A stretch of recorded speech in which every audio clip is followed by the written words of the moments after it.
Morning friends, કેમ છો બધા? મજામાં ને? આજે સરસ અથાણાનું કામ ચાલી રહ્યું છે. આ રો મેંગો આવી છે, આ ટાઈપની કટ કરેલી છે એને પછી આ સાલ કાઢીને આ ટાઈપના જો કટ પીસ કર્યા છે જો. અને જે આ વ્યવસ્થિત એક સરખા પીસ કરું છું. આ નાના પીસ કર્યા છે કેમ કે આ મારે ચણા અને મેથીનું અથાણું બનાવવાનું છે.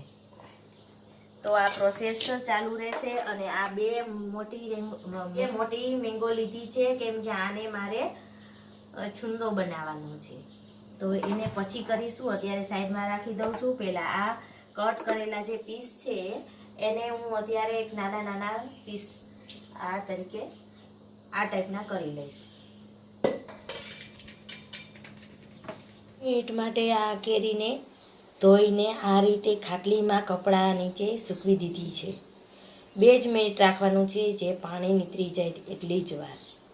હવે આપણે છુંદો બનાવીશું. છુંદો બનાવવા માટેની આખી રીત તમને બતાવું તો આવું. બનાવવા માટે મેં આ 2 મોટી કેરી લીધી હતી અને આ રીતની છીણી લીધી છે. છીણીને એક આ મોટા તપેલામાં અંદર લઈ લેવાનું છે. જેટલી આપણી કેરીનો વજન હોય એ પ્રમાણે ખાંડ લેવાની છે. જો ધારો કે મારે 800 થી 900 ગ્રામ કેરીનો વજન હતો, 2 મોટી કેરી હતી, તો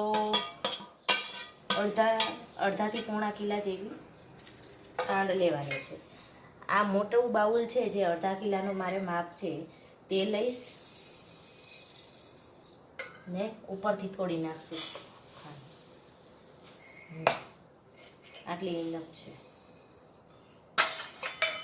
અને 2 થી 2.5 ચમચી મીઠું લેવાનું છે. પછી લાગે તો લેશું. ને થોડી હળદર લેશું કલર માટે. આ બધુંને સરસ રીતે મિક્સ કરી લેવાનું.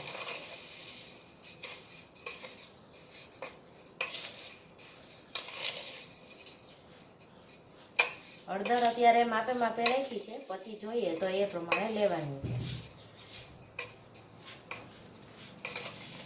યલો મુરગો જ મને સરસ લાગે છે એટલે ખાંડ લઉં છું, હળદર લઉં છું. અને ખાંડને આ રીતે 2-3 વાર ચલાવીને ઓગળવા દેવાની છે પૂરેપૂરી. અને ખાસ કેરીમાંથી પાણી કાઢવાનું નથી કેમ કે એની જ ચાસણી બનાવવાની છે. તો આ રીતે હું આખી ખાંડ, જો તમારે સ્પીડમાં થોડું કરવું હોય તો દળેલી ખાંડ પણ તમે રાખી શકો છો. હું આ રીતે અત્યારે રાખી દઉં છું. અને આને થાળીથી કવર કરી દેવાનું છે અને 2 કલાક આવી રીતે રાખશું. અને પછી તમને આખી પ્રોસેસ અત્યારે જ કહી દઉં. પછી આ કપડાથી ઢાંકીને કાલ સવારે ત્યાં સુધી ઘરની અંદર જ આખી રાત ઘરની અંદર જ રાખીશ. આને 2 થી 3 વખત ચલાવશું કેમ કે પૂરેપૂરી ખાંડ ઓગળી જાય એટલા માટે. ને પછી જ આપણે તડકે રાખશું. ખાંડ ઓગળ્યા વગર આપણે તડકે રાખવાની નથી. હવે જે આ કેરીના પીસને મેં ધોઈને રાખ્યા હતા તે બરાબર સરસ નીતરી ગયા છે.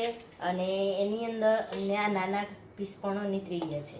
હવે એની અંદર આપણે જેટલું મીઠું ચડી જાય એટલું મીઠું રાખવાનું છે. 2 આ 3 જોઈએ અત્યારે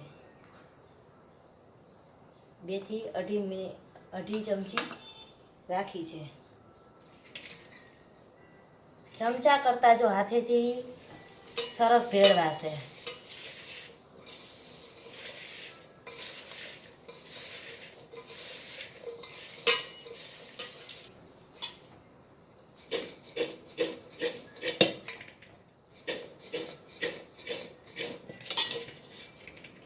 આ સરસ ભેળવાઈ ગઈ છે. હવે આ નાના પીસનો વારો છે. 1 ચમચી હળદર અને 2 ચમચી નાના પીસને પણ આવી રીતે ભેળવી દેવાનું.